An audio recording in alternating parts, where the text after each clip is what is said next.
The topics and opinions expressed in the following show are solely those of the host and their guests and not those of W4CY Radio, its employees, or affiliates. We make no recommendations or endorsements for radio show programs, services, or products mentioned on air or on our web. No liability, explicit or implied, shall be extended to W4CY Radio or its employees or affiliates. Any questions or comments should be directed to those show hosts. Thank you for choosing W4CY Radio.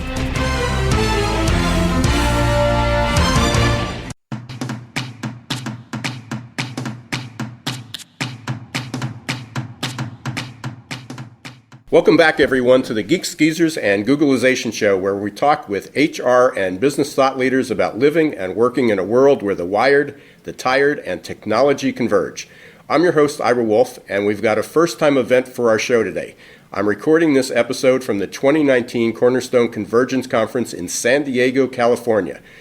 My co-host, Keith Campagna, who usually joins me, won't be here today due to logistics, but I'm sitting right beside the new CMO and strategy officer, Cornerstone OnDemand, Heidi Spirgi. And I'm so excited she was able to take some time from her super busy schedule at the conference to be with me. Welcome, Heidi. Thank you so much, Ira. Excited to be here. And I think I blew the name, right? After we just practiced. It's all good. It was Spirgi. Yeah, sorry about that. We just practiced it beforehand. No worries at all. Hey, so before we jump in, you're brand new here. I am. This is May. Is it? Yeah, maybe a couple weeks. This is I'm on week 3.5. Oh wow! So quite really excited to have you. So this is the indoctrination. Maybe this is part of the onboarding process at Cornerstone from now on. You get stuck with me. So tell us a little bit about your background and how you got here, and why Cornerstone. I mean, because you've got an impressive background. I mean, you came from Marcus Buckingham, which will probably be part of your story, but which is an impressive group, but now you're at Cornerstone. So how did you get here? Yeah, so I actually call myself an accidental HR technologist. I have my undergraduate degree in political science and women's studies and my graduate degree in art history. And always said my entire childhood to my dad, who led sales organizations all his life, that business was boring. I had no interest in going into business. And I honestly had no interest growing up as a child in technology. And I found my way accidentally to my first job in HR technology when I was 23, working at Swiss Bank Corporation in their HRIS department. And I think from that moment on, what I learned was how deeply creative the intersection between technology and human behavior is, and that there's a wealth of possibilities around how we can change people and people's lives through technology. So to me, I think that's been the constant throughout my now 25 years in this space, that continues to interest me to look at, based on where technology is today and where it's going and the potentials that it's opening up, how can we impact people's lives and business results to actually create meaningful change? So that's really been the journey and the common thread throughout my 25 years. After my stint at Swiss Bank Corporation, I went to PeopleSoft for about 8 years in a combination of product strategy and product marketing roles, leading their talent management suite of products. And that was the moment where I really, really deeply began to understand the potential of technology to be really transformative to not just businesses, but also people. We spend so much of our time and so much of our lives at work. And what drives me is thinking about how can we make the work experience more meaningful to people.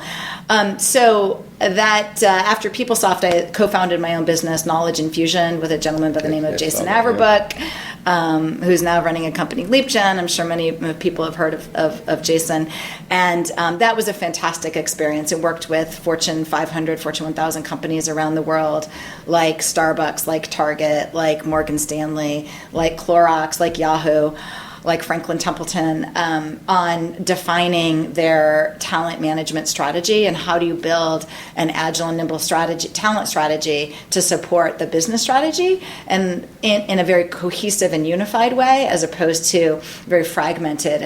And think back to 10, 15 years ago, most companies had a recruiting strategy and they had a learning strategy, probably didn't have much of a performance strategy, and help these organizations think more holistically around around their talent and went to and talent as a unified thing, as a supply and demand function in order to feed the business and engage employees. And did that for 8 years, sold it to Aperio, then a large Salesforce systems integrator, and they acquired our company for our HCM expertise and built out a Workday and Cornerstone practices.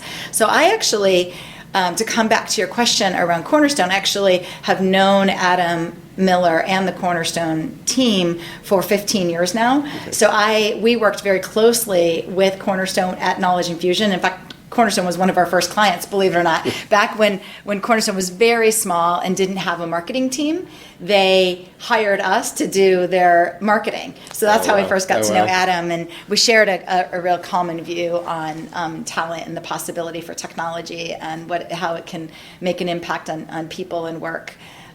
So I stayed at Aperio for 2 years, and then I went to the Marcus Buckingham Company, as you mentioned, right, which was fantastic. And the Marcus Buckingham Company really, for me, was an exciting time because it really, I think, is representative of what's happening in the industry and the market today that I find really exciting.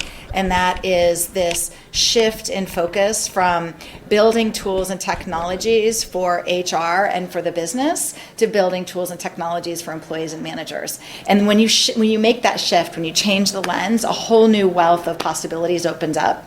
And I did that for 2.5 years at the Marcus Buckingham Company. And at that point, I then took a 2-year sabbatical, which was amazing, life-changing. Sure. I would highly recommend to anyone who has the opportunity to do that, to do so, and had a wonderful time, did a lot of personal travel and great time with the family.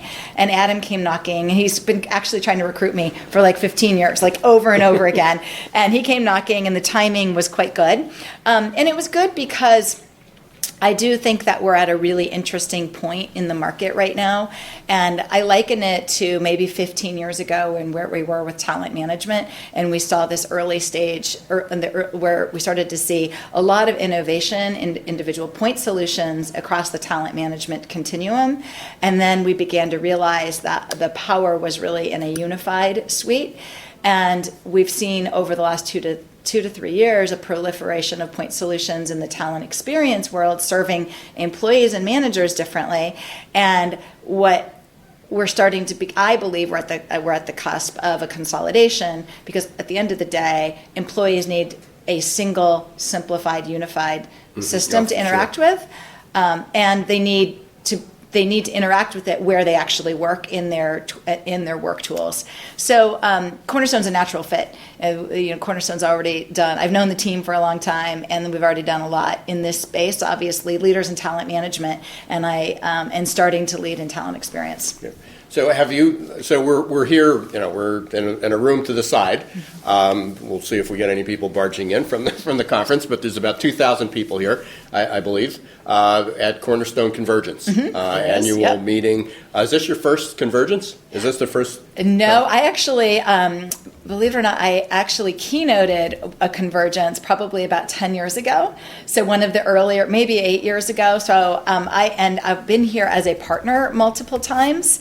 So this is probably my 4th or 5th Convergence. Excellent. Yeah. Okay, so you've seen the evolution of these, right? But first time on this side of the fence, so it's very different. And we just had the keynote this morning, and I think my team killed it, the marketing team, and so it's really a fun and proud moment to be here as part of the organization as opposed to a partner. Yeah. And as an attendee there, as sitting there, I mean, last year was my first one, and Adam opened it with this with the Gen Z. I don't know if you were here I was last not here year. Last year. That. It's a great video, and I've actually asked permission, and I actually used that because it talks about the learning experience, and it talks about a couple young kids of how they like to learn, and that's a big issue. Oh, good. So I was so excited, and last year my wife couldn't attend, but I came down and I said, "You got to get up for this. You got to be there." Good. So it was really good. You're right. Congratulations. Your team killed it. Yeah, and I can't take credit for it. I've been here 3 weeks, and the team is great. Yeah, but it was really good. But there was a couple things. You mentioned Adam, and there was a couple of things Adam's mentioned, and I think these were key statistics. I took lots of images and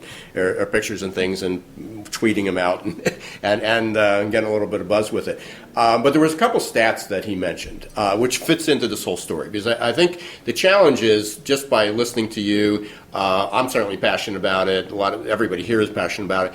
But I'm speaking around the country, and I'm in big cities. I was in New York City. I was in Sherm Talent in Nashville. So you're in the people that are in the buzz.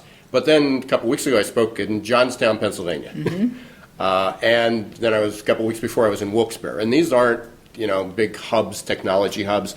We've got a lot of generalists. They're struggling not only to find people, but to keep people.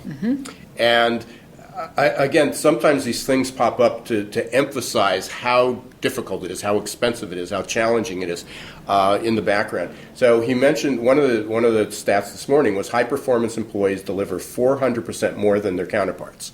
The other side of that is, if you don't develop your people, which is the biggest challenge, people say, well, if we can keep these people, we'll develop them. Well, if you don't develop them, then they're going, because everybody has a job. If you don't develop your people, it's 12 times more likely that they'll leave.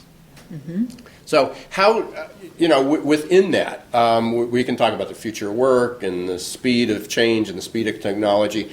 What are some of the things that you're really excited about in helping companies train and develop? And not only, I guess there's two parts of that. A lot of companies do invest in training managers, but they don't invest in the employees unless they stick around for a while, which sort of becomes this rabbit hole. Right. So what are some of the things that you see that are most exciting? I mean, what are you passionate about? What do you get up in the morning? And we talked earlier about being the introvert extrovert. By the way, I just to divert a little bit, we'll come back to that. As you're talking, there's so many parallels. Passionate about leadership. I had a choice of getting an MBA or a master's in leadership. I chose the master's in leadership. Excellent. That was one. Future of work is obviously what I've been. I've been talking about it for the last 20 years. I came up with the perfect labor storm like in the late 90s as a theme, and because of the convergence of demographics and technology and economics. And then we ended up both being introverts, exactly. Which is why we're not on TV, right? That's why. I was happy there was no camera. Why we're doing the podcast, and it's like after this, we're both going to go back and take a nap, right? because we're both pretty high energy at the moment. But going back to my original question is, what's that one thing that takes an introvert and gets passionate about it, and you're willing to throw all your energy in there? What are the things that drive you? Yeah, that's a great question, and I alluded to it a little bit earlier, but I really believe that there's a connection between making people's work lives better, and by better I mean feeling seen, feeling known, feeling understood, feeling valued, feeling invested in, feeling like they're valued for their uniqueness and without bias, that they have the opportunity to grow. I think the desire to grow and be your best self is a human instinct, and it's something that, unfortunately, from a work perspective, we as a culture have not invested sufficiently in. And I think that human beings have had a tendency to shrivel at work and not become their best selves. And I think that, to me, if you can help people grow and really become the best version of themselves, much like we do as parents, try to help our children become the best version of themselves. If we can do that as in employers and as managers and as leaders to help really nurture that potential in individuals, I believe that people ultimately, at the end of the day, not only perform higher for their business, but are higher achieving human beings and better human beings, and bring their best selves not only to work, but also outside of work, and that we can drive positive change in the world. So to me, it sounds very lofty, but I fundamentally believe there's a connection between what employers do and how they treat their people, and at the end of the day, the kind of world that we live in. And that is probably the deepest value that I have in terms of why do I keep doing this for 25 years. it's not about driving operational efficiencies of business around business excellence. It's really about trying to help humans at work grow, become their best selves, and therefore also be happier. I mean, there's employee engagement, such a hot topic in the industry. Right. Yeah. And at the end of the day, we can use all kinds of fancy terms and measures to measure engagement, but there's a level of contentment and fulfillment and connectedness that is in and around engagement. And if you can help people feel that way and feel valued and connected and seen, then they're going to grow as people and become better people and leave the office at the end of the day, or log off of their computer if they're working from home, or bring more of themselves to their family and their communities, and we're going to have a better world. Sounds like Pollyanna and apple pie, but I believe it. I really do. And I actually, bringing it back to what drives me and why am I here, I actually think technology can be a humanizing factor and not a dehumanizing factor. I mean, all you have to do is look at dating apps, and you look at the percentage of people who are married and happily married that have met people online. And to as an example of something where that's actually the dating apps have created incredibly meaningful connections. Of course, you might have to, swipe right or left. I don't know how it works, but I've never used it. But so I'm happily married, so you just for some people that doesn't seem to stop. So. That's true. Just read the headlines every you may day. Have to a lot of the politicians, right? Right, exactly. You may have to swipe right a million times until you find the connection.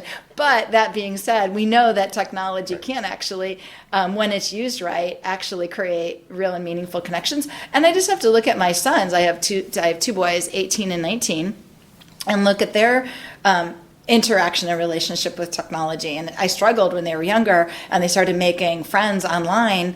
And I thought, scary as a parent. Yeah, and you think that's not a real friendship.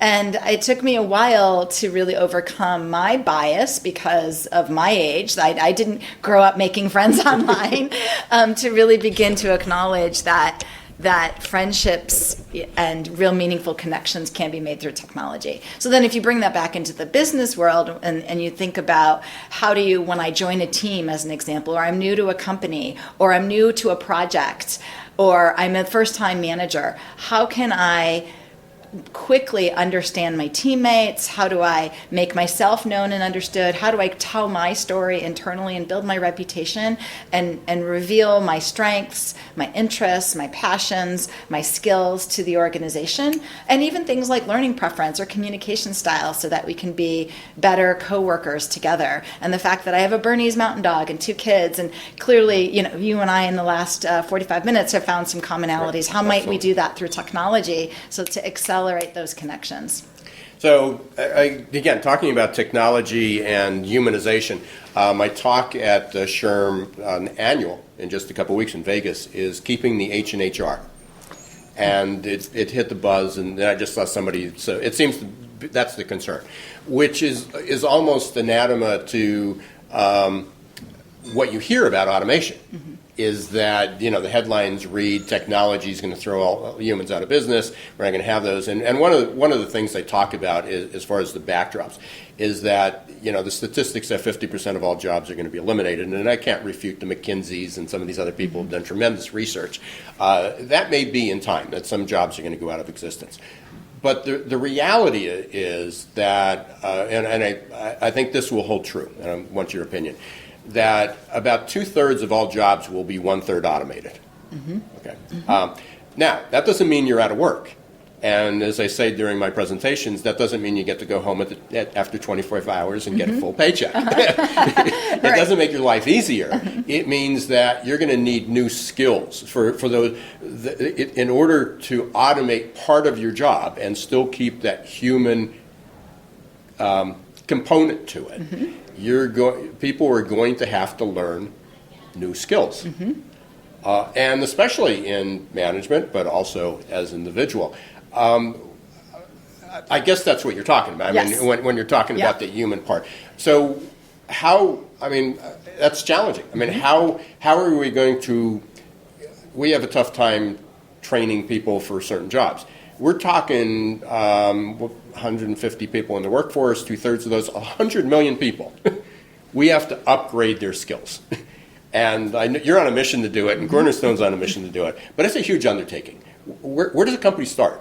Not everybody's a Cornerstone client yet, but where do companies start? Where's the direction of that? What are some of the things that need to be implemented today that people can walk, can So help? I think it starts at first in defining and understanding based on your business strategy, understanding where you're going to get most leverage and what are those skills that you need to focus on. And for most organizations that are having this massive shift in terms of the skills that they need as they move to an era of higher level of automation or digital, it's really looking at those and identifying those skills and those jobs that are going to shift first, and identifying and building out a content and learning strategy to attack those skills. Secondarily, and probably just as importantly, it's looking at what are the skills, therefore, or the strengths that are going to be needed as those jobs become more automated that all employees are going to need. So things like creativity, things like empathy.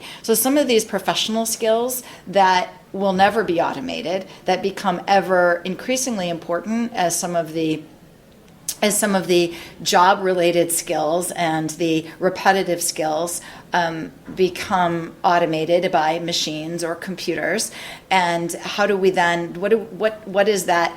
What are we asking of our employees in order to step into this new, less known space, more gray space, to be able to grow and stretch, and really looking at how do we help them navigate. And these include cultural values, they include professional skills, so really focusing on that.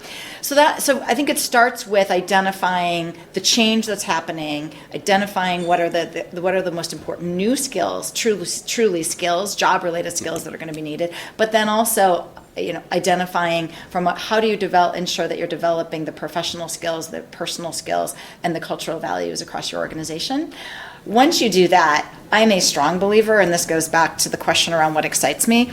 The way that people learn is, the way that people learn is not changing. The way that the opportunity we as an industry have to deliver training in a way that is natural to the way people learn, because the way people learn, exactly, right. that's hardwired in our brains. Right. That is human. That is biological. Not the old stand up in front of a classroom for half a day. And we know that didn't work. But unfortunately, in the past, that was really the only modality skills. we had. It was teaching a technical skill. Right, and it was the only modality we had. But fortunately, today, with the power of technology, we can not only deliver learning online, which we've been doing for a while, but much more importantly, we can deliver it in bite-sized chunks based on the available attention span of the average adult. We can deliver it in a personalized way that's relevant to you in the flow of work, so at the moment you need it.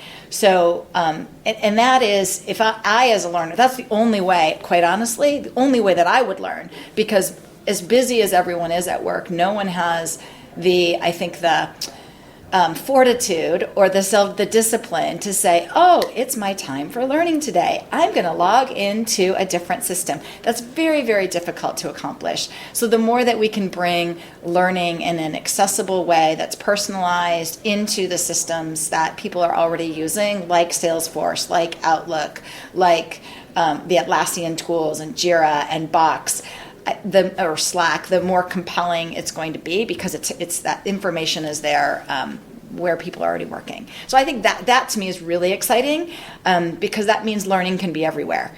And that is, once we have learning baked into the fabric of our work, that's when I think as a society we can really accelerate skills development.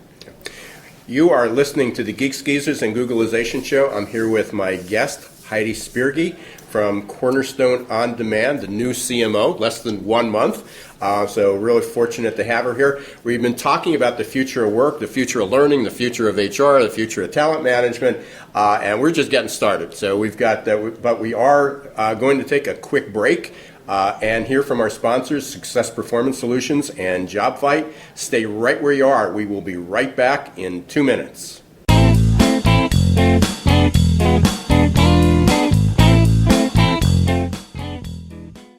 Behind everything you're searching for is something you're actually looking for. When you search with the real Yellow Pages, you get more than a contractor. You get a whole new curb appeal. It's not just getting directions to a dry cleaner with YP.com. It's rescuing an old favorite from the back of the closet. And it's more than finding a locksmith with YP.com on your mobile. It's getting to sleep in your own bed.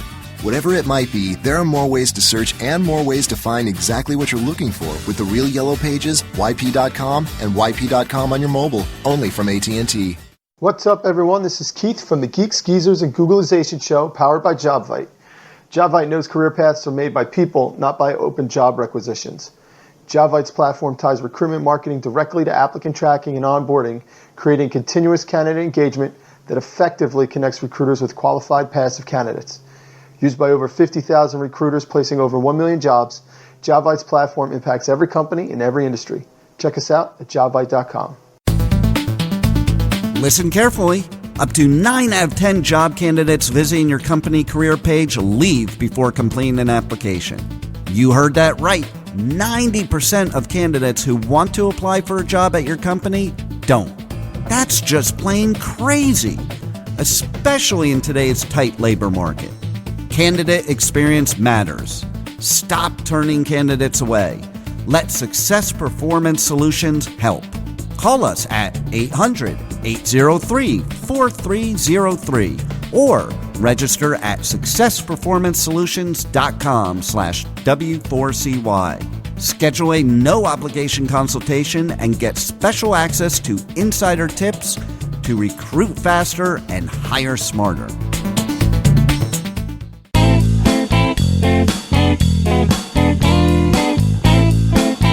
Welcome back, everyone, to the Geeks, Geezers, and Googlization Show. I'm your host, Ira Wolf. My co-host, Keith Campagna, is missing today due to logistics. We're out at the 2019 Cornerstone Convergence Conference, and I'm here with my very special guest, the Chief Marketing Officer and Strategy Officer, Heidi Spirgi of Cornerstone OnDemand. When we left off, we were talking about some of the skills, this gap, that if 2/3 of all jobs are going to be 1/3 automated, that we're going to need people are going to need new skills. Individuals are going to need them. Managers are going to need them. I had this great quote, and I didn't write it down here, but it was about how are managers going to, this isn't necessarily your question, by the way, but how are managers going to be able to manage algorithms? That's a great question. Because that's what a machine is. When we're talking about AI, it's like, how equipped are your managers to manage an algorithm? Yes.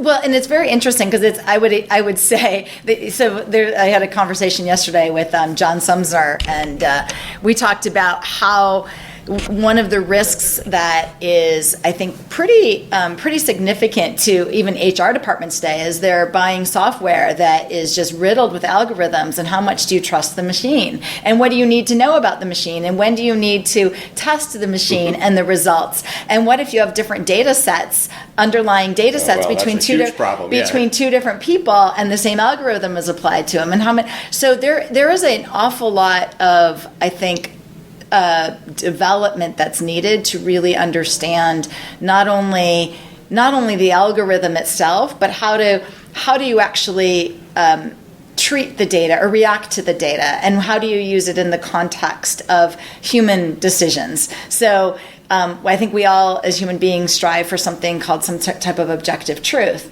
and it's very easy to fall prey to thinking that, well, if a machine did it, it is somehow objective or better than what a human being would decide.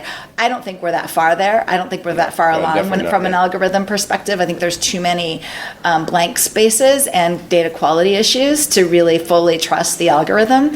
And I think managers, as HR professionals, I think we need to, when we roll out tools with new algorithm-based data sets and analytics, we need to ensure that we're coaching our managers appropriately on how to use it. Well, and I think there's two general themes with this, and we're not anywhere, and everybody misses. We're nowhere close to artificial general intelligence. Right. So we're really kind of in an advanced predictive analytics. Yeah. But I think there's two principles that people don't understand, and I know a lot of companies say, "Oh, we're getting a new ATS or new HIRS, or a new learning and development system, or we're signing up for this new Yeah. this program.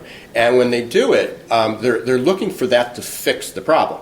But it's still the age-old problem of garbage in, garbage out. Yeah. Yep. And the other part of that, which is what we're talking about with artificial intelligence, is technology has no ethics. So I think it's true Yes. that technology has gotten to the point where what they're predicting, what it predicts, the analysis is accurate.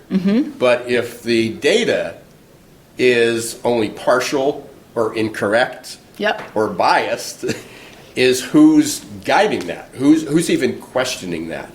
And we don't have one of the things I measure, and we talked about this before the show, is, we test, we provide tests to companies. And one of the things that I found over the last few years is a measure of curiosity. How curious are things? And it's shocking because we do a lot with companies looking at leaders. And they'll go, well, you're saying this person kind of runs by rote. And I'm going, exactly, but they have this impressive resume, and they just, transformed a company from $10 million to $500 million in 3 years. And, on principle. But they don't ask questions. Interesting. It's sort of, they rely on the way they did it, and it happened to work. But things are changing so fast that model doesn't work anymore. So if they achieved this 5 years ago, they'd have to do this in a year now. I mean, it's the old, what got you here won't get you there. They read headlines. Or rely on their past. I think it's a very dangerous leadership model to try more than ever today because of how fast the pace of change is occurring. And I always counsel people I use the term a beginner's mind. I don't know if you're familiar with that. It's a Buddhist principle where it basically is the greatest risk that we have. It's because when our brain shuts down to learning is when we adopt the expert's mind. And the second you believe you're an expert is when you stop being open to new ideas and creating change, and you start to just go into that repeat mode. And so I always counsel my team members to try to maintain and foster a beginner's mind, which is just filled with creativity. You see lots of possibility. You're extremely open-minded, and I think that's a skill or a trait that is more important than ever today because of the pace of change. So if you lead with your expertise and you become too comfortable with your expertise, I think you're missing a big opportunity. I'm the first person to admit all of my sort of blind spots as a leader, and I think that's really important. And those blind spots you have to be cognizant of, I think very transparent about, bring in teams around you who can actually, fill those blind spots, but also just the awareness of it, because that means thinking and leading with a beginner's mind, because I am not going to bring just all of my assumptions to the table. Which is very similar to, and I wrote a part of this in my book, but fascinated by her work with Mindset by Carol Dweck. Oh, yeah. Are you familiar with that? Yeah, with growth mindset and fixed mindset. Yeah. Very similar. And Right. it's like, I can kick myself now because I went through part of my life with the fixed mindset, is that, I was the top of my class and I did things and prior career, which you didn't know, actually my first career I was a dentist. Oh, really? Yeah. Oh, interesting. And I left. I left when I was, after 18 years, and people said, well, what are you going to do now? It was like the only thing that I apparently knew how to do was fill and drill, or as they say, fill, drill, and bill. That's so interesting. And I said, you know what I love doing, and I said this in my TED Talk, and it sort of stuck with me as the moniker, is I loved everything about dentistry, but dentistry. I loved working with the people. I loved the marketing part of it. I loved helping influence people to have better health. I was fascinated. I was computerized in 1987. We computerized the office, the administration part. We brought the video cameras in 1991. And I was like, what's next? I mean, to me, it was about teeth. And I love my dental friends and dentist friends because they're still passionate, they're still practicing. But I had to get out. That's great. I mean, it was just, and part of it, but people were concerned. It's like, well, what are you going to do? And I said, well, let's see. I've got good critical thinking skills. I've good interpersonal communication. I've got good business acumen. I can build relationships. That's what I'm going to do. And there was a whole group of people that got it. And there's other people felt that, well, what's wrong? Why are you leaving? Why are you quitting? And that was sort of the breaking point of getting beyond that fixed mindset that you don't always have to be perfect and you don't have to be building, and you can take some risks. And fortunately, I had a little bit of risk-taking on my side, but that's not the way it is, especially in corporate America, because if you make a mistake, I'll be out the door. Yeah. Well, and that's a great point. And one of the things I try to always foster with my teams is that risk-taking mindset. And I actually, there's a great book by Steve Farber called The Radical Leap. And I don't know if you are familiar with it. If you haven't read it, it's amazing. And the A in LEAP stands for audacity, which basically means you lead with audacity, which means you have to take risks, and you have to embrace change and shake things up and do things differently. And so it's really, really important as leaders for us to create and foster a really safe environment where people do feel comfortable taking risks, because I think risk taking is more important than ever in our world today. And if you look at any company that's really gone through massive hockey stick growth or has had radical success over a long sustained period of time, like a Nike, it is through taking risks. I mean, they're bold companies, and some things fail. So I think it's really, really important to have that build a culture where people feel comfortable to fail. Because if you don't accept failure as part of your growth strategy, you're never going to grow. When you were talking about your career shift, it reminded me of. So I think you had a similar career shift when you started. I forgot to mention that earlier on. It's you went for political. Right. I went from art history. I was actually working as an art curator here in Los Angeles for the second largest collector of contemporary art. And here you're at Cornerstone, right?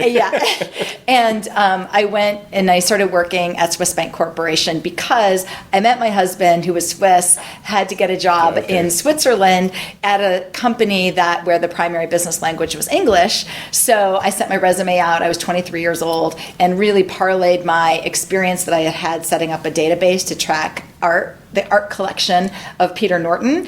And Peter Norton was the founder of Norton Antivirus, Norton Commander. So he was a technology guy. So I kind of parlayed that tech, my association with Peter, I worked directly for him, and my experience with the database into getting a job in the HRIT department.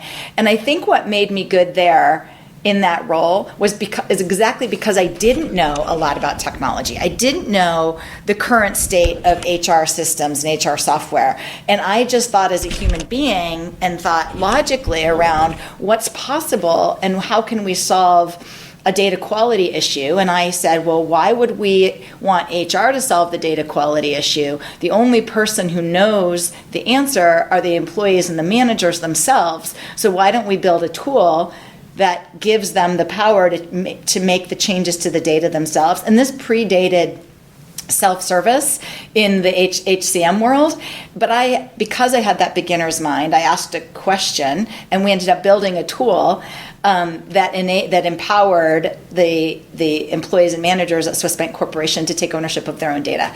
And I think that's just a great example of the beginner's mindset. If you operate within the constraints of what's known and what systems do, you lose that creativity to solve problems differently. And then again, when I left PeopleSoft and started my own consultancy with Jason and co-founded it, we had never been consultants, and the company wound up growing and being very successful. And I think one of the reasons we were successful is because we didn't simply take and adopt models that other consultancies had built out over time. And in fact, we didn't even use models, because models tend to, when you start to deliver services through baked models, they start to become copy and paste and not personalized enough. And I remember probably one of my proudest moments, it was a weird moment at first, but it was a proud moment in my career, was I was in the middle of delivering and facilitating a consulting workshop around talent strategy at HealthNet. And in the middle of that, the head of compensation and HR systems just interrupted me. She said, "What is it called that you do?" And I, of course, I panicked. I was like, consulting, I think. And she said, "It's just so different from you work so differently than any other consultants I've worked with in the past." And at first that made me feel uneasy, but quickly realized actually it was, and then she said it's so much more valuable and it's so fresh. And I think it's the beginner mindset. It's because I didn't come in with a model and a predefined definition or notion of what consulting looked like. And I looked deeply at the business problem and the need of the customer and did a really good job listening, and then used my creativity. So it comes back to creativity and trying to not make assumptions. And as you were talking, there's a million thoughts going through my head, but one of them was, we have an assessment that actually measures two things, and it's fascinating because I've done it on a couple management teams, and it looks at one is innovation, but it doesn't necessarily mean their ability to innovate. It's really an open-mindedness. Mm-hmm. They have that curiosity exploring, but the other, it only measures two things: innovation mm-hmm. and risk taking. Oh, interesting. Yeah. And there was a group that I still remember this. It was a group, and they were really top of the game, and they were in HR, they were PEO, mm-hmm. and we did this. And they said, "We're the leader. We're losing our touch. Maybe we don't have enough people. What kind of training do we need, or do we need different people on our team?" And we looked at it, and they were risk takers, but their ability to actually be open-minded. They lost that, uh-huh. Going back to that mindset, because they stopped looking, because they also had, it's like, we need to think outside the box. And they said, no, there is no box. Yeah. You already made a bad assumption. Uh-huh. I like that. It's your assumption is there's a box mm-hmm. and we need to think outside it. Mm-hmm. And you go, what box? What box? And honestly, coming into this role as Chief Marketing and Strategy Officer, it's that's an interesting combination, by the way. Yes, but it is actually the only combination I would have come into, because, well, number one, I don't have a traditional CMO background. I have been in and around marketing. I did product marketing ages ago at PeopleSoft. The world of marketing has changed dramatically, as we all know. Mm-hmm. I would never consider myself a marketing expert per se, but what I am is an industry expert, and I understand our buyer, and I do think I excel in having a natural beginner's mind, and I love to learn, and I'm very curious. So to me, the challenge of coming in and understanding what the opportunity for Cornerstone is, understanding the market and the buyer, and then bringing the beginner's mindset to the field of marketing, I think is really interesting. The combination of the two, I can't think with, and maybe it's because of, having founded my own company, but I can't think about marketing without thinking about business strategy, and I can't think about business strategy without thinking about how you market it. Well, they're so deeply. That's what happens so often, that the silos. Yeah. It's like, here's our plan, and then you don't communicate it to sales or anybody else. Exactly. So or if the plan can't be told in a compelling way to the market, then it's probably not necessarily a good strategy. Vice versa, simply telling a story in a silo without influencing strategy, that to me isn't a very interesting intellectual challenge. Yeah. So I think I think the two are really interesting together, because it's determining what is our purpose, what value do we serve, where are we going, how do we tell that story through multiple channels, and then how do we make the changes in the business to actually execute against that. And that's, to me, what the role is about. Okay. So from a management picture, you kind of summed it up. I think what I'd like to do, and just in the few remaining minutes that we have, is kind of circle back and talk about the skills. Mm-hmm. Okay. So you've got some young kids, mm-hmm. And as they grow up, we briefly touched on them. So obviously the ability to take risk, having that beginner's mindset. We talked about curiosity, critical thinking. If you were to advise, what skills do you want to make sure that your kids have growing up to be prepared for this world we live in? I mean, and that probably fits into what skills are you teaching in the Cornerstone model? Yeah, as well. It's great, and there's so many. As a mom of an 18 and 19-year-old, and I see them going off to college and into their first meaningful summer internships. There's so many things I'm trying to impart to them. And I'll give you a hint, and this came out, is because the focus is on STEM, in so many places. And this, I want to give credit where credit's due. I think it's Gerd Leonhard. It was either him or Ian. Ben Eubanks. I'm reading two books with that. And he talks about not STEM, but core. And core is creativity. There's actually a couple C's. Creativity, compassion, originality, responsibility, and empathy. I love it. Okay. I love it. But the skills beyond that. Yes. So and with that, I'm going to divert you just a second, because I know I want to make sure we touch this. One of the things that came upon me a couple years ago, there was somebody trying to teach empathy and compassion with managers online. Okay. Interesting. Except leading into something we talked about was AR and VR. Okay, which changes the dynamics, right. And I know very much so. I know you're very passionate about that, and I want to make sure we only have a couple minutes here. Yeah. But what's your feelings on that, and then we'll see if we can wrap it up with the skills. Yeah, absolutely. So first of all, I think there's a huge opportunity. I think particularly in AR, even more than VR, for significant advancements in the way that people learn.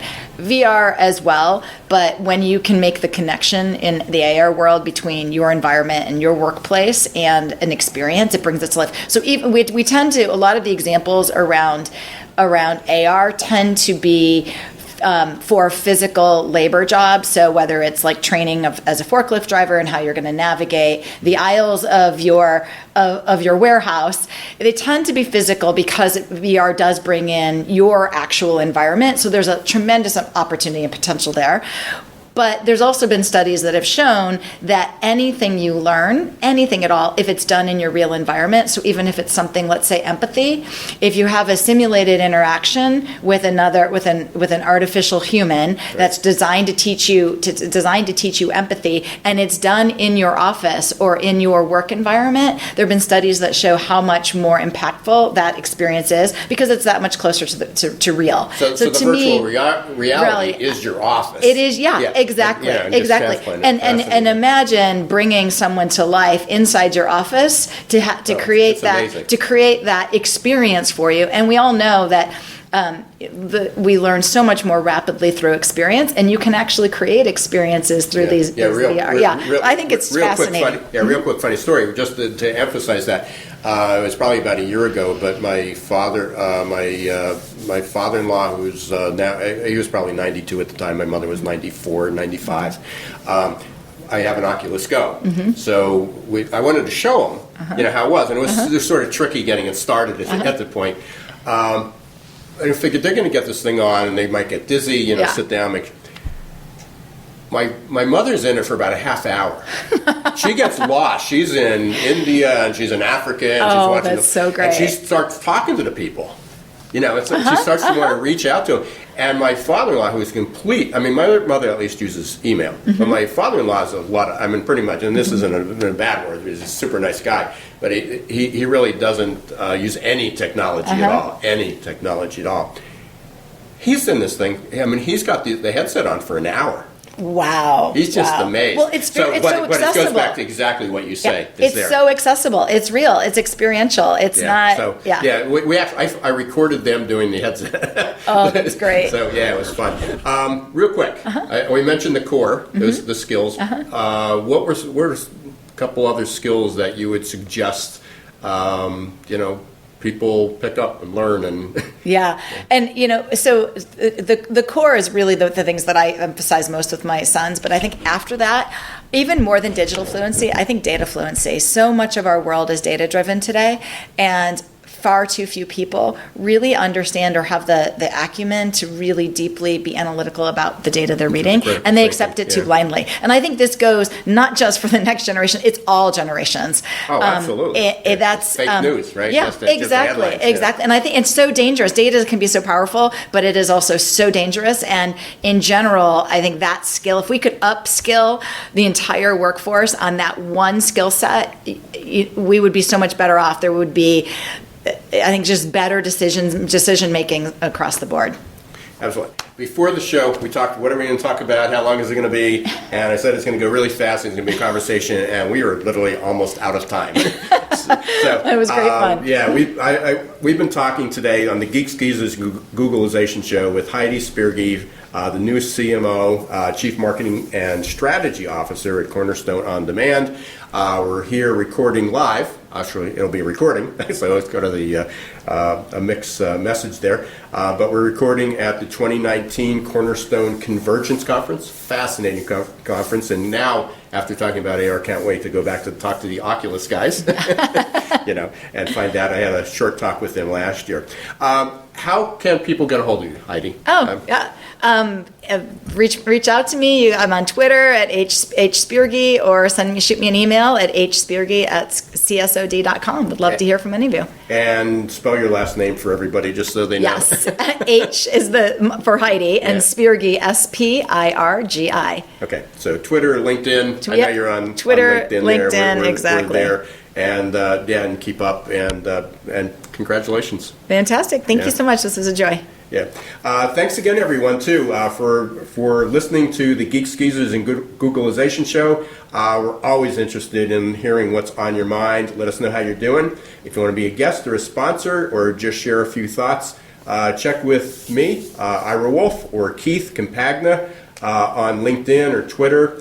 Thanks again to JobVite and Success Performance Solutions. And don't forget to join us next week on Wednesday, every Wednesday. I'm confused because we're recording this Tuesday. But every Wednesday at 1 p.m. Eastern Time on W4CY.com. Or you can listen to any of our podcasts, Spotify, iTunes, Apple Podcast, SoundCloud, Amazon, Alexa, Google Play, you name it, we're on it. Until next episode of Geeks, Geezers, and Googleization, this is Ira Wolf. Don't let the shift hit your plans.